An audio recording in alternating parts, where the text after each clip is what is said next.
चर्चा में शामिल हो रहे हैं। आप सभी लोगों का बहुत बहुत स्वागत है।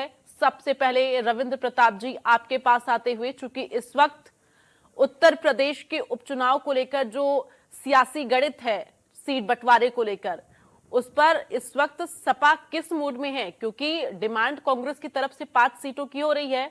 आखिर जो लोकसभा सीट में जो आप लोगों की एकता, जो प्यार देखने को मिला था सपा और कांग्रेस का, क्या वो उपचुनाव में भी देखने को मिल पाएगा?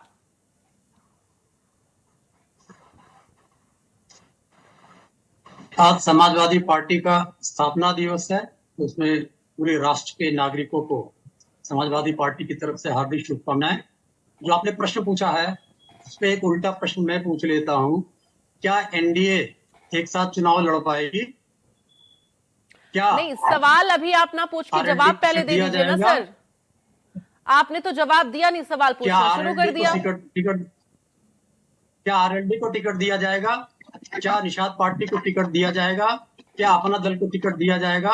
ये प्रश्न है। नहीं, अब वो तो आते मैं हैं रत्नेश एक मिश्रा जी चीज से आपने जो सवाल कर बोला, लूंगी। मैंने जो आपसे सवाल किया सर, उसका जवाब दीजिए ना आप सीधे तौर पर। एक आपने बताते हुए कहा कि कानपुर सीसा मऊ की सीट इसलिए खाली हुई कि उनको सजा हो गई थी। तो मैं भी बता देता हूँ, मझवा का राम दुलारे गौड़ भारतीय जनता पार्टी का, उसको नाबालिग के साथ बलात्कार में 25 साल की सजा हुई। अब आपके बात का जवाब। इस प्रकार की अफवाहें जब हम इंडिया गठबंधन बने थे बिहार में, तब से लगातार चल रही है और अब तक चलती रहेगी, आगे भी चलती रहेगी। हमारे राष्ट्रीय अध्यक्ष जी का बयान सुन लीजिए, उसी में जवाब है।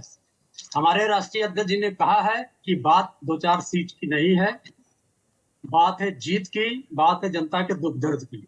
इस चुनाव में भाजपा की नकारात्मक सांप्रदायिक विभाजनकारी राजनीति पस्त होगी और एनडीए गठबंधन जीतेगा। तो इसमें सारी की सारी बातें आ गई जो आपने प्रश्न पूछा है। ठीक है, पास आऊंगी। ठीक है रत्नेश जी, देखिए समय की कमी है, मुझे जल्दी जल्दी सबके पास जाना है। रविंद्र प्रताप जी, कांग्रेस की तरफ से ये कहा गया है जो 3 सीटें इस वक्त कांग्रेस डिमांड कर रही है, वैसे तो डिमांड 5 सीटों की, लेकिन इन 3 सीटों पर ये जवाब दिया गया है, जो मीरापुर की सीट है, फूलपुर सीट है और जो मझवा है, उसमें यह कहा गया कि सपा का प्रदर्शन अच्छा नहीं है। पहले तो एक ऑब्जेक्शन प्रस्तुत करेंगे कि बहन रफत फातिमा को इनको भाषा से पहचाना, भाषा सुनिश्चित किया। पहले एक कपड़े से सुनिश्चित करते थे। यह भारतीय संविधान और भारतीय परंपरा के खिलाफ है। अब आपके बात जवाब देते हैं। मैं फीडबैक कमेटी में हूँ, मुझे अब चुनाव डिक्लेयर नहीं हुआ है। आज तक नहीं मालूम है कि किस सीटों पर हम कितनी सीट मांग रहे हैं या कांग्रेस कितनी सीट मांग रही है। तो ये अफवाह हो सकती है या एंटीसिपेशन हो सकता है। दूसरा विषय, बार बार 5 सीटें कहा जा रहा है। हम 6 सीटें जीते थे 10 में से। मीरापुर की सीट उस समय हम लोग गठबंधन में लड़े थे और आरएलडी को हम लोगों ने सीट दिया था, तो आरएलडी जीती थी, तो 6 सीटें थी।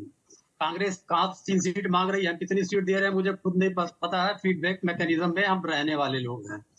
फिर दूसरी बात आती है कि किस तरीके से हम इस चुनाव को 10 की 10 सीटें जीतने का पूरा प्रयास करें। इंडिया गठबंधन ये पूरा प्रयास करेंगे और ये 10 की 10 सीटेंगे। ये पहले 80 जीत चुके हैं, फिर 400 भी जीत चुके हैं। हमारा मुद्दा जन कल्याण है, इनका मुद्दा उन्माद है, जो अभी प्रकट हो गया है। इस वक्तव्य में भी प्रकट हो गया कि उन्माद रहेगा और हम प्रयास करेंगे 10 की 10 सीटें आएंगे।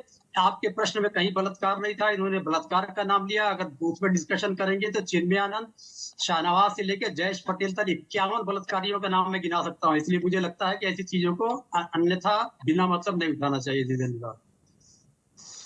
ठीक है।